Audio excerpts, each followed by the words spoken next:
Right, welcome back. We're starting to get to the last parts of this broadcast and getting to some of the questions that have been putting through. And we got some just before the break, but just to add one from Twitter, and maybe it's just a comment somebody can pick up. BMG Pty Limited says, Peter, the problem with black elites and upper class masses is that our quest is to be big spenders rather than big investors. So if somebody could pick that up. But let's answer some of those questions. Let me jump on that one. Yeah.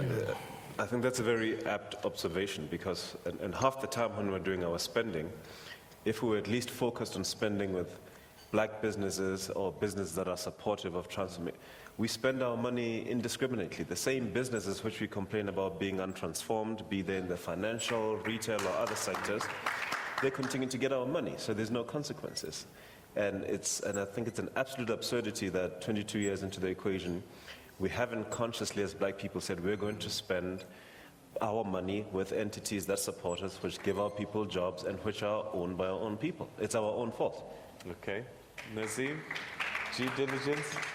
Maybe just let me say to Justin, as a member of the media and myself as a former journalist, may I please appeal to you. First thing you need to do is look at the full transcript of the Todd Blanche interview. It's available on their website. It was one of the conditions we set for doing the interview. Unfortunately, they edited very, very badly. Again, it's a lesson for us about live transmissions. But let me deal with this issue. I think what we dealt with in the full interview with Carte Blanche is really that we've tried over a period of probably 4 or 5 months to try and get reasons from the banks. With all of the banks, we've written to them several times to say, may we engage with you? May we understand exactly what your concern is with us? Those meetings, and my management team was with me in several of those meetings. We started the meetings with the bank leadership to say, we are your client. We've heard you say publicly, client confidentiality. There's no confidentiality now. Let's be frank with each other. To date, we still don't have a proper reason from any one of those banks. Perhaps my urging to any journalist who is committed to the future of this country, let's push these banks for a reason. We're giving you that full right now.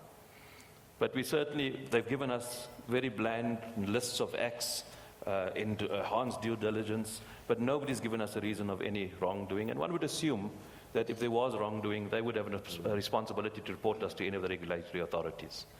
But again, my appeal really is, as a journalist, go and ask the banks that question. Okay. We certainly have tried. Dr. Ngubane, in your supplier development, are you capacitating youth? Well, we have a supply development desk as well as a localization officer where we are looking at promoting. All right, we're going to fix your microphone, but what I'd like to do, just before we disappear, Mr. Sexwale, if you can hear me, my question to you, because this bank issue is coming up, and one question that's been raised has been about maybe it's time for a state bank. And I know that once upon a time you could go to the local post office and put money in the bank there.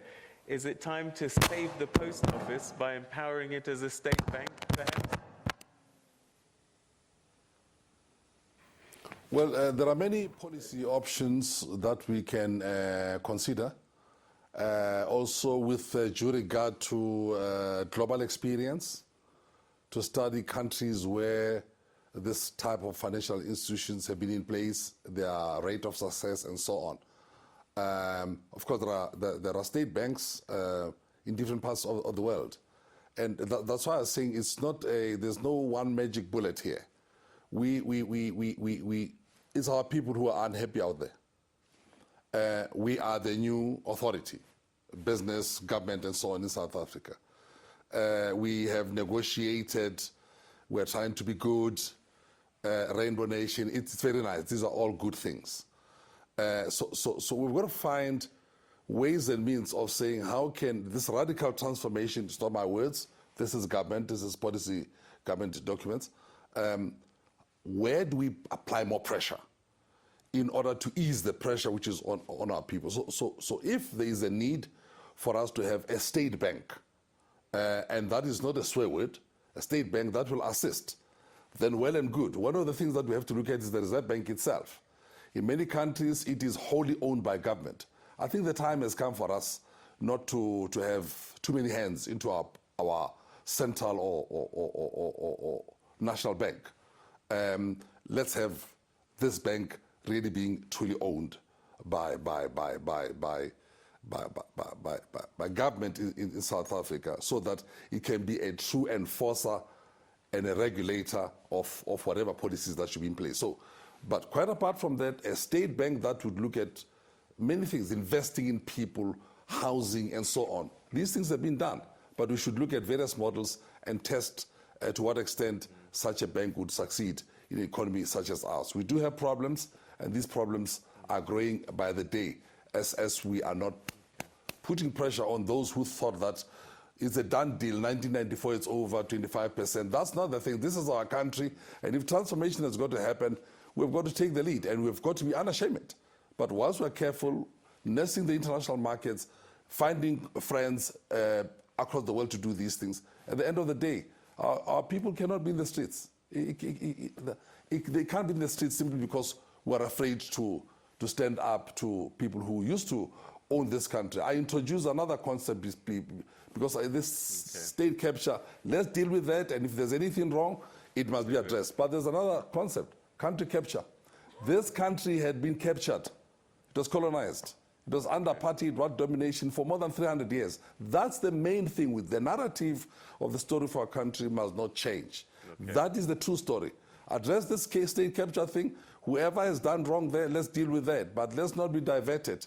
The main capture is that this country was captured. And we are in these deep problems with cabinet and yesterday and labor. And of course, this is no longer a country of cheap labor anymore. Okay. Apartheid built white South Africa on the basis of cheap labor. So we should understand all these things have got to be in, but the question of the state bank, that's it, yeah. All right, so state capture has escalated to country capture. Thank you very much indeed, Toyko Sexwale, for sharing your thoughts and ideas with us, and kindly agreeing to be on air with us despite your infection. But thanks so much for that. We sadly have run out of time in terms of this broadcast, and so we want to say thank you very much to you at home for being part of this broadcast. Thanks to Nazeem Howa, CEO, Oakbay Investments, Vusima Vusa, MD, Black Management Forum, Mohale Ralebitso, CEO, Black Business Council, Dr. Ben Ngubane, the chairman of Eskom, and also Toyko Sexwale that you saw just now. To all of you at home, have a great day, everybody. Take care, and we'll see you at the next one. Well, thank you very much to Peter and the team. Quite an interesting one there on our economy. Sure, very interesting, I must say. And also talking to AJ Gupta, I think a lot of people were quite interested to see what he had to say, and some quite poignant questions posed there by Peter to him. Anyway.